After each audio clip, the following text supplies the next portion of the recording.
की सुबह उन पहलवान बेटियों के लिए कई सवाल लेकर आई है जो पिछले काफी समय से प्रदर्शन कर रहे थे बृजभूषण शरण के खिलाफ। उसकी गिरफ्तारी को लेकर जो प्रदर्शन चल रहा था वो अब सवाल खड़े होते हैं उन बेटियों के प्रदर्शन पे कि अब उनका जो प्रदर्शन है वो किस ओर जाएगा, क्योंकि पुलिस प्रशासन की ओर साफ तौर से कह दिया गया है कि अब जो पहलवान थे उनको वापस जंतर मंतर पर नहीं लौटने दिया जाएगा और जो भी चीजें वहां पर पहलवानों की ओर से रखी गई थी, गद्दों की अगर बात कर ली जाए, कूलर की अगर बात कर ली जाए, वो सब सामान जो है पहलवानों का वहां से हटा दिया गया है। ऐसे में एक तस्वीर जो रविवार को सामने निकल कर आई थी जहां पर पहलवानों की पुलिस प्रशासन के साथ झड़प देखने को मिली थी। वो देश की बेटियां जो देश के लिए सोना जीत के लेकर आती थी, वो कानून व्यवस्था से लड़ रही थी, पुलिस कर्मियों के साथ उनकी जो झड़प थी वो देखने को मिली थी, क्योंकि रविवार के दिन ही जब नई संसद भवन का उद्घाटन समारोह चल रहा था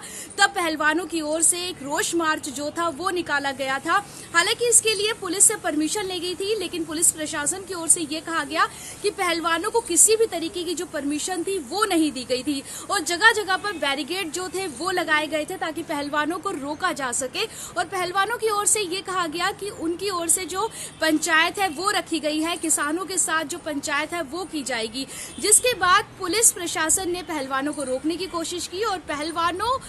ने जो पुलिस प्रशासन के साथ जो उनकी झड़प थी वो देखने को मिली थी। हालांकि इसके बाद जो गिरफ्तारी थी पहलवानों की, विनेश फोगाट की बात कर ली जाए, साक्षी मलिक जो है, संगीता फोगाट जो थी, उनकी जो गिरफ्तारी थी वो कर ली गई। साथ ही साथ जो 700 तकरीबन 700 के करीब जो लोग थे उनकी गिरफ्तारी की गई। हालांकि उसके बाद जो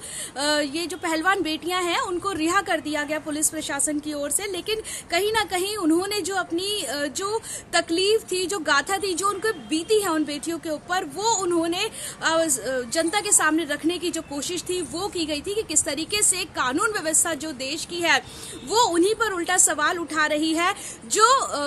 बृजभूषण शरण है उन पर कई जो मामले हैं यौन शोषण के वो दर्ज हो चुके हैं। पॉस्को के तहत भी जो मामला है वो दर्ज हो चुका है, क्योंकि पॉस्को एक्ट एक ऐसा एक्ट है जिसमें तुरंत गिरफ्तारी होती है आरोपी की। लेकिन बृजभूषण शरण पर अभी तक किसी भी तरीके की कोई कार्रवाई जो है वो नहीं हो पाई है। उल्टा प्रदर्शन के दौरान जो ये जो पहलवान थे जो प्रदर्शन कर रहे थे, अपनी जो बात सामने रखने की जो कोशिश कर रहे थे, उनकी गिरफ्तारी होती है। तो फिलहाल अब सवाल यही उठता है कि अब इस पूरे मामले में क्या कुछ देखने को मिल सकता है, किस तरीके से जो प्रदर्शन है वो हो पाएगा और क्या वाकई बृजभूषण शरण के खिलाफ अभी भी किसी भी तरीके की जो कार्रवाई है वो नहीं की जाएगी। कानून व्यवस्था पर जिस तरीके से सवाल खड़े उठ रहे हैं वो